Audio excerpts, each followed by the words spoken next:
Welcome back to On the Record. My guest again this week is UFO researcher John Lear. John, you say this documentary was put together in Florida recently, and it's some pretty stunning stuff. Pensacola, Florida, and they've had all kinds of physicists and scientists look at the film. It's absolutely authentic. There is nothing fraudulent about it, and it's really interesting. I just can't I can understand why the networks didn't pick it up, because each one is controlled by a member of MJ-12. That's quite a claim, but we're going to take a look at the film now and see if it's worth suppressing.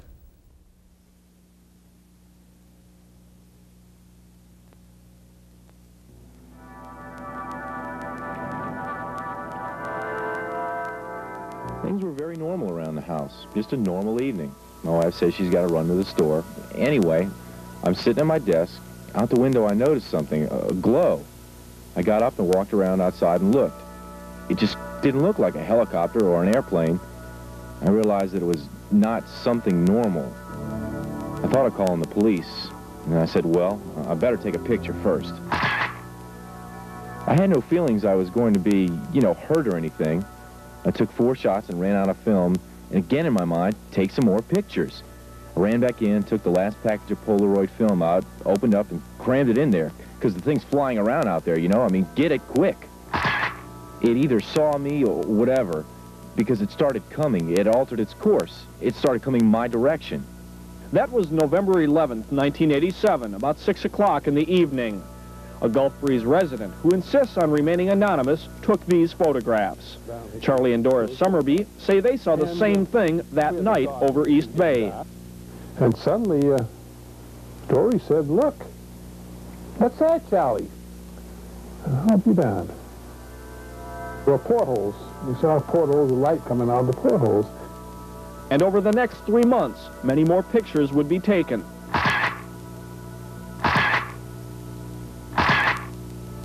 By different people.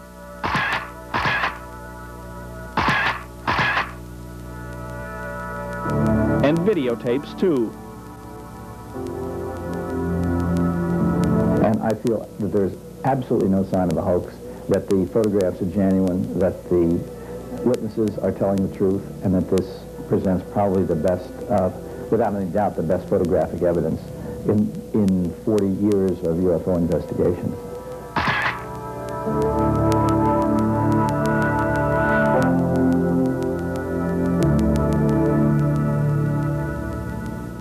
As this series goes on, we see a lot more of that videotape evidence. Yeah, there's 1 minute and 38 seconds of it, and it's pretty interesting stuff. We've never seen that before, have we? It's great. And on one morning, he goes out with his camera, and 3 of them show up, and he has a spectacular shot of 3 of them. And on one of the shots, they tip the saucer so that they can see up in the inside in the bright glowing ring of however it's powered. Take it that's not a weather balloon. The government wouldn't contend it's a weather balloon. No, that's for sure. How does the government explain this, or has anyone ever put the question to them? Nobody's put the question to them, because they've still got their stock response is the Air Force quit investigating UFOs in 1969. What do you suppose that bunch wanted? They knew pictures were being taken of them. Why were they hanging around there? It's got something to do with what's going on now, and I can't even fathom what's going on. But it shouldn't be too long before we find out. A lot of stuff has happened in the interim between July 1947 and that incident we just saw. You were going to bring us up to date on. I was going to tell you that a lot of Air Force pilots and planes have been, the pilots have been killed and the planes destroyed. The first one was the Thomas Mantell crash, January 7th, 1948. He was in a P-51 and he was chasing a flying saucer, ordered to chase one, and he got up to it and said, "Oh my God, it's huge," and that's the last thing they heard of him. 1948 was the second crash of a flying saucer near Aztec, New Mexico. 1950 was the third crash near Laredo, Texas, about 30 miles inside the Mexican border. 1952, we had 2 weekends in a row where the UFOs flew over the Capitol, Washington, D.C., buzzed the White House. Despite pictures and radar confirmations of the objects, the Air Force said it was a temperature inversion. Now, did this ever make the newspaper back in 52? It made all the newspapers, but it's been such a fantastic mental programming that we've been forced to forget this. It was in the papers. It was one of the most spectacular UFO events in history. 2 weekends in a row. In the newspapers, I don't know if you've gone back and looked at the newspapers from that era, but how did the newspaper people explain what it was? They told the Air Force line it was temperature inversion, but they had pictures of them. And it was just said it was temperature inversion. And what happened after that? What's next?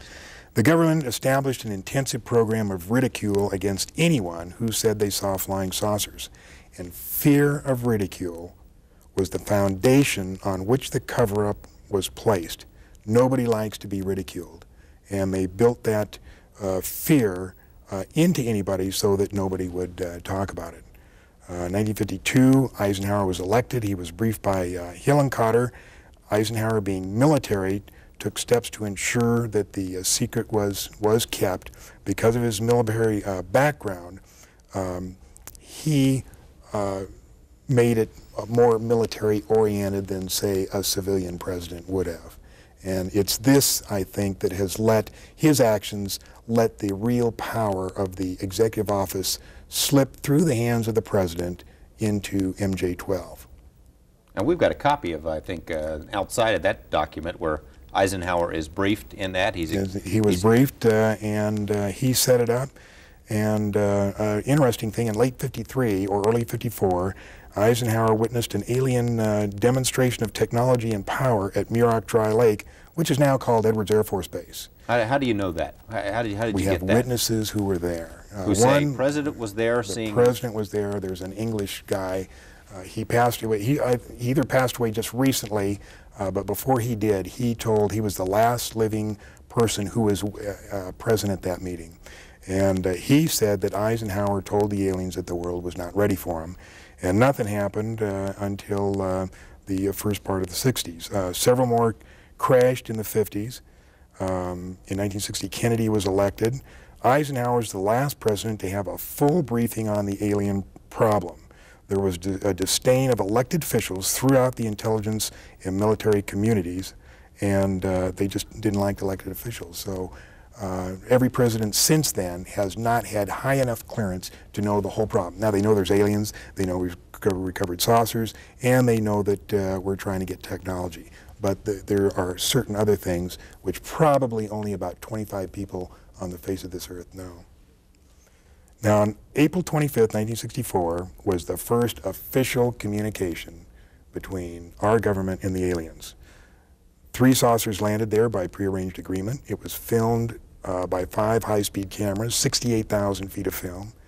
The reason we know this is because in 1972, when they were going to release the first information about UFOs to the public, a very knowledgeable writer, his name was Robert Emenegger, was asked by the agency to write a documentary, which he did. And they were going to release this thing, and we had the whole history of the UFOs, and the last part of the documentary was the footage of the saucer landing. But in 1973, when they're ready to go, we had Watergate, and they were faced with 2 problems. Number 1 is they didn't think the public could handle 2 traumatic experiences at the same time, and number 2, they thought that the public would perceive this picture of aliens and spacecraft as a ploy by Nixon to divert the attention from Watergate. So they shelved it. The documentary actually came out. It was narrated by Rod Serling, but instead of the real footage, they had drawings of these flying saucer landing, and they said, Rod Serling says, let's consider an event that could possibly happen in the future or may have already happened. But it did already happen, but what happened then? I'm jumping ahead of you here, and we can backtrack a second, but the next president after Nixon, President Carter, I remember him as a candidate saying that one of the things he'd like to do when he got into office was to get to the bottom of this UFO stuff, to look into the Project Blue Book files, and to let people know, basically to open it up and let people know if it was a hoax, it's a hoax. If there's something more to it, but he never did that. No, he said when he was during his campaign, he said, if I become president, I'll make every piece of information this country has about UFO sightings available to the public and the scientists. I'm convinced that UFOs exist because I've seen one.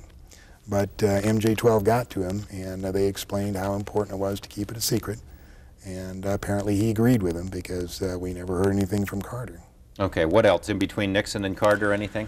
The end of the 60s, when then I believe we made a deal, 1973, 1980, were cattle mutilations. 14,000 cattle mutilations all over Canada, United States, South America, and we believe that they used the parts of the cattle for food or genetic experiments. And there was a documentary made by Linda Moulton Howe called Strange Harvest. Okay, perhaps we can take a short break. When we come back, we can go to that because I think it's a little bit long. We'll be right back.